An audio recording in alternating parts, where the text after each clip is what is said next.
है। तो आज गोस्वामी तुलसीदास जी महाराज कहते हैं संगत का प्रभाव है। जो माँ कहते कितना प्रेम करती थी राम जी को, आज वो भी चाहते हैं कि राम जी को वनवास हो जाए। इसके बहुत कारण है। इनकी कथा थी कि राम जी ने स्वयं मांगा था कि 14 वर्ष का वनवास चाहिए। तो इसमें कैकेयी का तो कोई दोष नहीं है। देखो साफ साफ लिखा है, भगवान राम जी खुद बता रहे हैं, गोस्वामी तुलसीदास जी महाराज भी लिख रहे हैं, कोई दोष नहीं है। लेकिन भगवान की लीला के लिए हेतु तो किसी को बनना ही करना था।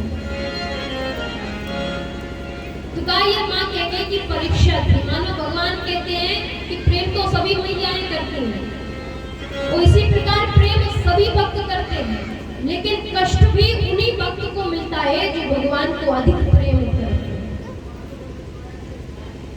तो आज मंथरा बताती है कि आप तो भवन में चली जाओ और बस आपने जो वरदान मांगे थे ना, वही वरदान आज मांग लेना। जब देवासुर संग्राम में आपने रथ से महाराजा दशरथ के प्राण बचाए थे, तब 2 वरदान का जो वरदान प्राप्त है वही आज मांग लेना। तो कहा ठीक है। माँ कैकेयी वो भवन में चली गई। जैसे सायंकालीन मेला हुई, राज्यसभा समाप्त हुई, महाराजा दशरथ भवन में गए और जैसे ही भवन में गए तो पहले तो जाता ही डर लग रहा महाराज। क्यों? बोले कोप भवन, कोप का अर्थ होता है क्रोध, और क्रोध का भवन, भवन का अर्थ होता है घर। मानो गुस्सा वाला घर या क्रोध वाला घर। तो पहले राजा महाराजाओं के समय में सबके घर बनते थे, एक गुस्से वाला भी घर बनता था कि जब भी नाराज होना है तो इस घर में चले जाओ, मानो कि नाराज हो गए। अब तो मुंह फुला लो, समझ जाओ कि हम नाराज हैं।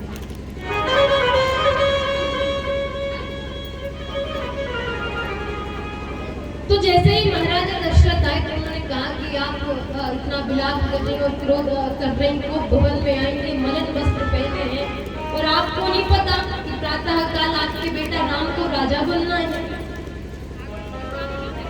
तो जैसा प्रकोप है सो वैसे ही बुद्धि, और वैसी बुद्धि होती वैसे ये जिह्वा काम करती है।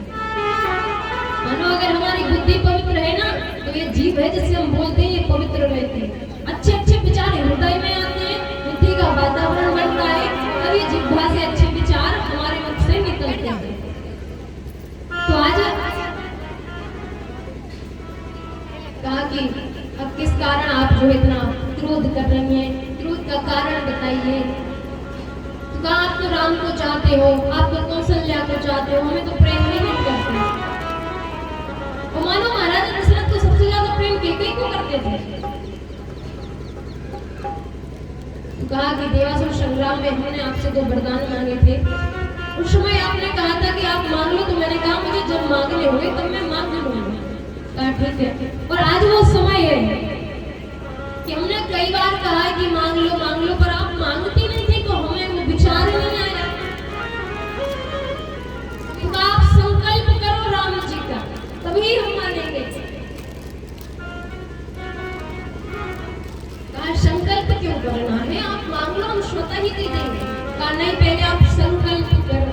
जैसे वामन भगवान ने कहा था राजा बलि से कि संकल्प करोगे जब ये मानेंगे।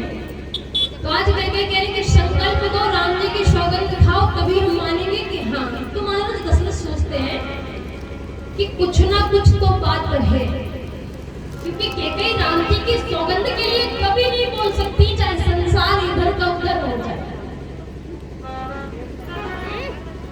तो महाराज दशरथ कहते हैं कि रघुकुल रीत सदा चली आई। आपको तो पता है, फिर भी आप कह रही हो। एक बार को प्राण तो चले जाए, लेकिन वचन नहीं झूठा कर सकते हम लोग। तो महाराजा दशरथ कहते हैं कि आप एक बार मांग कर देखो। तो संकल्प दे दिया। तो आज कैकेयी कहते हैं कि सोना हो प्राण प्रिय। कितने सुंदर शब्दों से उद्घाटन कर रहे हैं कि सोना है प्राण प्रिय भावत जी का।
कभी हम सोचते भी नहीं हैं, ऐसा हमारे साथ हो जाता है।